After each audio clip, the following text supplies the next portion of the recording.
In today's gospel reading, Jesus and his disciples walk through a grain field, and the disciples pluck some heads of grain to eat. But as it so often happens in the gospels, the Pharisees appear to criticize them. They accuse the disciples of breaking the Sabbath. And one might ask, why so much argument around the Sabbath? To the Jewish people of that time, the Sabbath was not a small matter. It was the heart of their covenantal identity. And this incident, therefore, for me, is an opportunity to learn about the nature of the Sabbath and what it means for us Christians today to restore respect for the Sunday-Sabbath. Let us begin with the word itself. The Hebrew word Sabbath comes from the root shavat, which literally means to cease or to rest.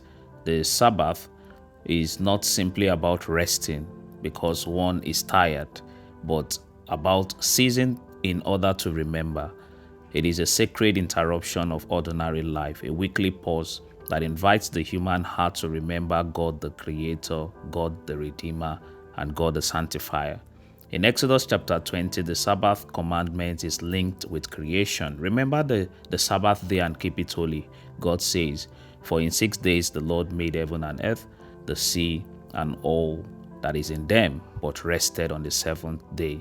However, in Deuteronomy chapter 5, when the commandment was repeated, the command is linked with liberation from slavery in Egypt. The word of God says, "Remember that you were a slave in Egypt, and the Lord your God brought you out with mighty hand and outstretched arm. Therefore, the Lord your God commands you to keep the Sabbath day." So already from the Old Testament itself, Sabbath was both a remembrance of creation and of redemption, two key moments of salvation history. By the time of our Lord Jesus Christ, the Sabbath had accumulated layers of human regulations. The Pharisees, zealous for the law, had multiplied rules about what constituted walking on the Sabbath. They feared that even small acts could break the commandment. Thus, when they saw the disciples plucking grain, they classified it as reaping a harvest and therefore a violation. Yet in truth, Deuteronomy chapter 23 verse 25 specifically permitted hungry travelers to pluck grain with their hands. The issue was not about theft or greed, it was about survival. So what Jesus does here is not to abolish the Sabbath, but to restore its true meaning. He declares the Son of Man is Lord of the Sabbath. And this is very correct, because in Christ, creation and redemption find their full expression. Jesus is not saying the Sabbath no longer matters. He is saying that in him, the Sabbath finds its deepest fulfillment. He himself is the rest our souls seek, the peace creation longs for, the liberation Israel celebrated. He is the Sabbath made flesh. The Pharisees, for all their errors, remind us of how deeply the Jews respected the Sabbath. It was not an optional day, but a marker of identity. It was the day to stop work, to gather as a family, to worship as a community, to clean one's spiritual vision. It was a day of joy, not just a restriction. Even if their approach became rigid, the reverence they had for the Sabbath was real. And perhaps this is where today's gospel reading challenges us as Christians. For we have inherited the Sabbath, though in a new form.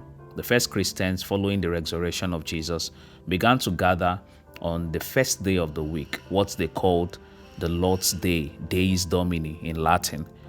This is Sunday, the day Jesus rose from the dead, the day the Spirit descended at Pentecost, the day creation began anew. As in Pope John Paul II reminded the church, Sunday is the Easter of every week. So it is not simply the replacement of Saturday with Sunday, it is the fulfillment of it. Sunday is both the day of creation and of redemption, packed into one day. It is the memorial of God's mighty works and the celebration of Christ's victory, his Paschal mystery. The truth of today is that many of us have lost respect for the Sunday Sabbath. For many, Sunday has become just another day of commerce, busyness, or catching up on leftover work over the weekend. Even for us Catholics, Mass is sometimes squeezed into the schedule rather than cherished as the heart of the day. The culture around us no longer supports a day of rest. Shops stay open, businesses keep running, the internet never sleeps. We live in a world where time is money, and the Sabbath command seems strange, even inconvenient for us. And yet, if we omit the sacred reading, we lose something essential. We lose our humanity.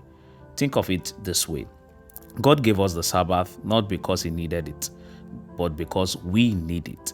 Just as our bodies need food, water, and sleep, so too our souls need holy rest. We need a day to stop and remember who we are.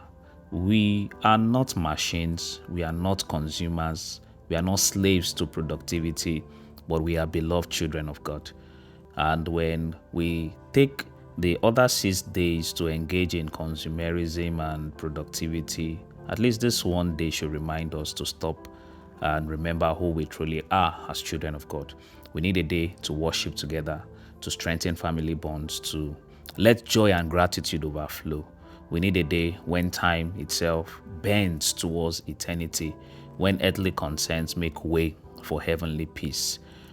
And that is why today's readings matter. St. Paul in the first reading reminds the Colossians that once they were annihilated, but now they are reconciled through Christ's death, provided they remain steadfast in faith.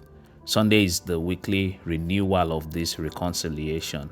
It is not just a holiday, but a holy day. The ancients called it Osium Sanctum, meaning holy leisure, a rest filled with God. So today I encourage us to restore respect for Sunday Sabbath, which is tomorrow, first in our own lives. Even if society does not stop, we can. Even if the world treats Sunday like any other day, we can live differently. We can prepare for Mass as the number one highlight of the day, not an afterthought. We can spend time with our families. We can turn off devices for a while and rediscover silence, prayer, and conversation. We can visit the sick, share meals, and let charity animate the day. In short, we can make Sunday visibly holy again, and that's tomorrow.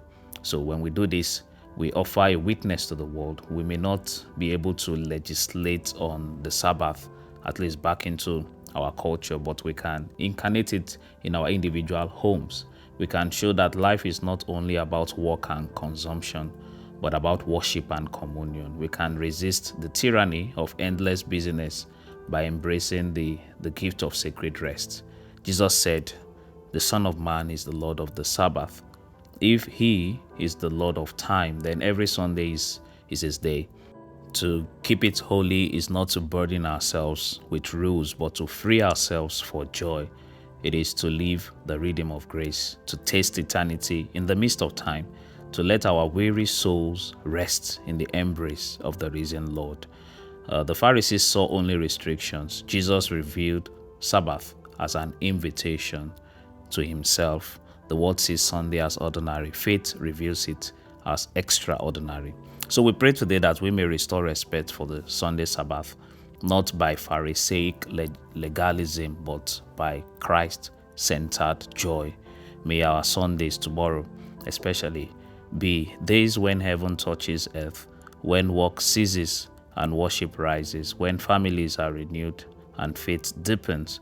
And may we never forget that in Christ, every Sabbath finds its fulfillment, for He Himself is our rest, our peace, and our Lord. Amen. May the Lord bless His word in our hearts, in the name of the Father, and of the Son, and of the Holy Spirit. Amen.